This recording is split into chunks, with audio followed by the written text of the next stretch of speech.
नमस्कार दोस्तों, एक बार फिर से स्वागत है आपका स्टडी विद एके में। मैं हूं अनिल कुमार। प्यारे दोस्तों, प्राचीन भारत की सीरीज चल रही है और ये जो सीरीज है आपका Uttar Pradesh PCS, Bihar PCS, Rajasthan PCS, MP PCS यानी कि आने वाले जो भी एग्ज़ाम हैं उनके लिए ध्यान में रख के ये सीरीज चलाई गई है। हम इस सीरीज में केवल और केवल महत्वपूर्ण जो आपके पॉइंट्स हैं उस पर डिस्कस करते हैं।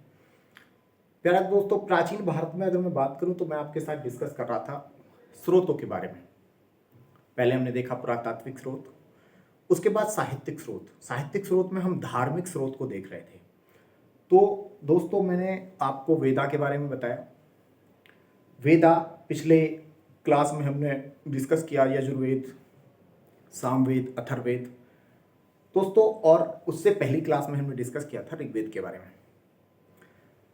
अब एक तो देखो यहाँ से क्वेश्चन आ जाता है, आप देख सकते हैं, ठीक है। ये आपका इम्पोर्टेंट क्वेश्चन है कि जो वेद हैं ये मैच द फॉलोइंग में आता है। इस प्रकार का क्वेश्चन पूछ लेता है कि वेद और उनके पुरोहितों के नाम, ठीक है। यानी कि जो पुरोहित कौन होता था, जो वेदों का जानकार होता था दोस्तों, ठीक है, मंत्रों का उच्चारण करता था। तो ऋग्वेद का जो पुरोहित है दोस्तों उसको बोलते हैं होत्री, अर्थात इसको हिंदी में बोलते थे होता, होता या होत्र, ठीक है, या होता। और यजुर्वेद का जो होता था उसको देख सकते हैं अर्धवायु बोलते थे इसको।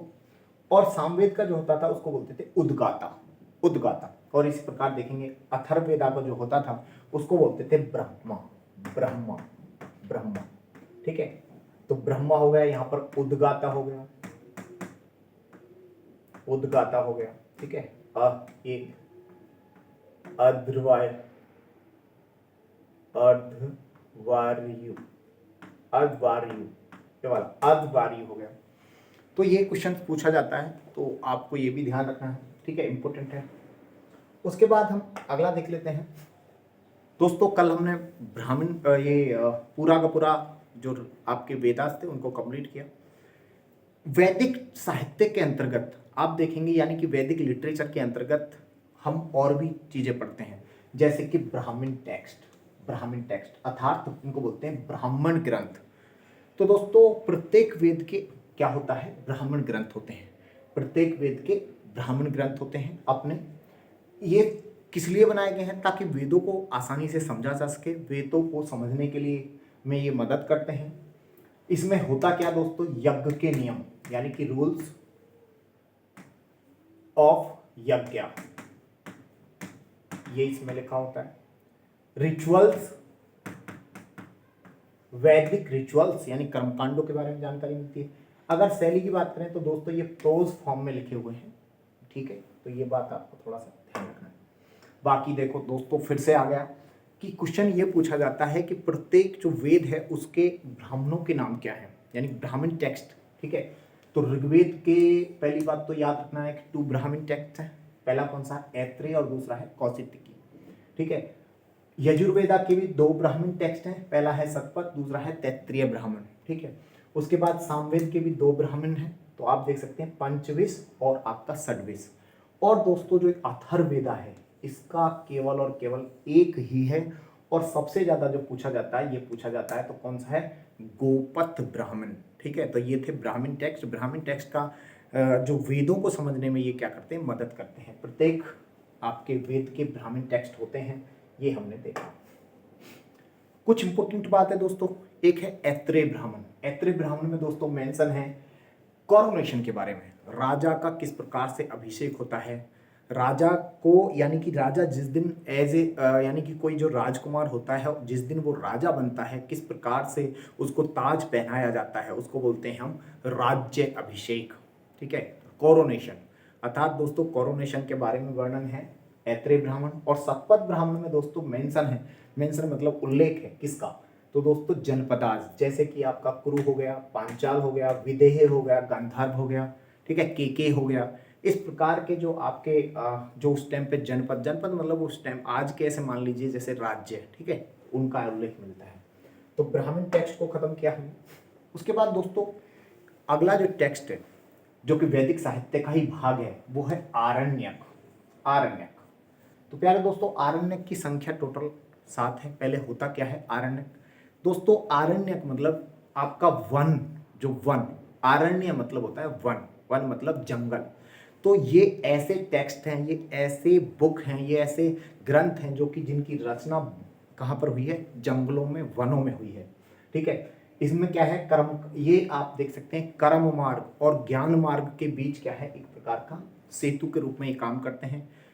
कर्म मार्ग और ज्ञान मार्ग के बीच लिंकेज के रूप में काम करते हैं। यज्ञ के जो अध्यात्मवाद है उसकी बात करते हैं, यानी कि यज्ञ में जो स्पिरिचुअल नॉलेज है उसके संदर्भ में बात करते हैं। प्रत्येक वेद के आरण्यक ग्रंथ होते हैं। ठीक है, यानी कि आप देख सकते हैं इनके भी क्या होते हैं, यानी कि वेदों के आरण्यक ग्रंथ भी होते हैं, जैसे कि ब्राह्मण टेक्स्ट होते हैं। फिर से यही क्वेश्चन आता है तो इसको भी देख सकते हैं दोस्तों। टोटल आरण्यक की अगर हम बात करें तो टोटल आरण्यक 7 है। ठीक है, ऋग्वेद के कौन कौन से, ऐत्रेय और कौशिक, जो ब्राह्मण भी सेम थे। सामवेद के मैत्रेय है, मैत्राणी है, भद्रा है और आपका तैत्रीय है। भद्रा, तैत्रीय और मैत्राणी, 3 आपके सामवेद के हैं।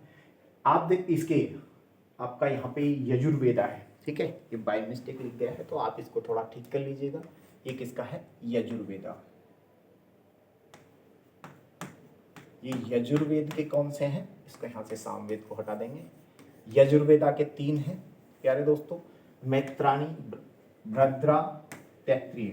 सामवेद के कौन कौन से हैं, सबसे ज्यादा क्वेश्चन पूछा जाता है ये वाला। ठीक है, तो सामवेद के केवल 2 हैं, कौन सा है, छांदोग्य उपनिषद और जैमिनी।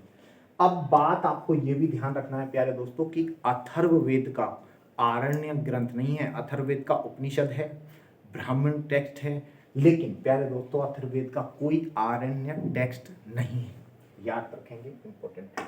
आगे देखेंगे, अगला ब्राह्मण आपका जो लिटरेचर है उसका जो पार्ट है वो है महाभारत, वो ये महाकाव्य।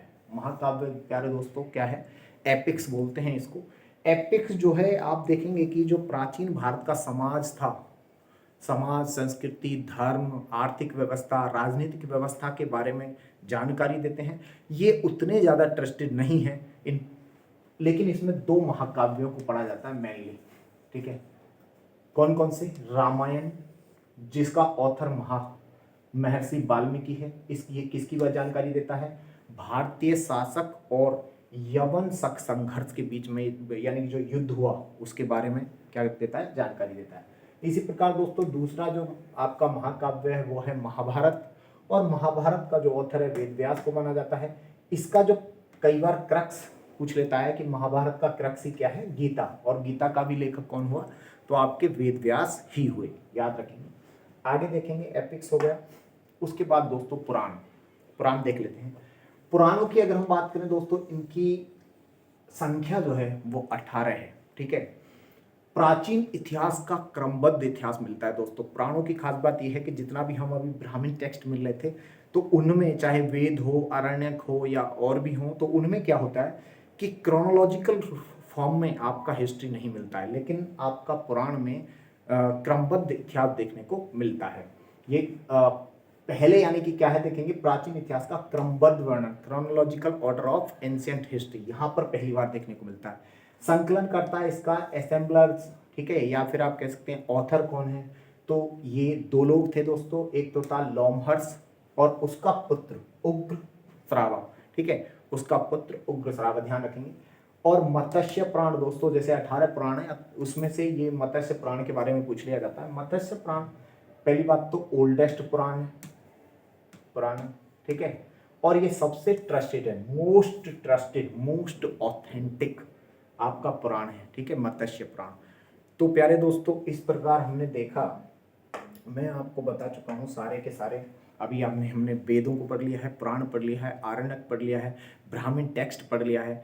अब हम नेक्स्ट वीडियो में देखेंगे उपनिषदाज के बारे में, फिर आपके आ जाएंगे जो वैदिक काल के बाद लिखे गए थे, जैसे कि मान लो आप कह सकते हैं वेदांग।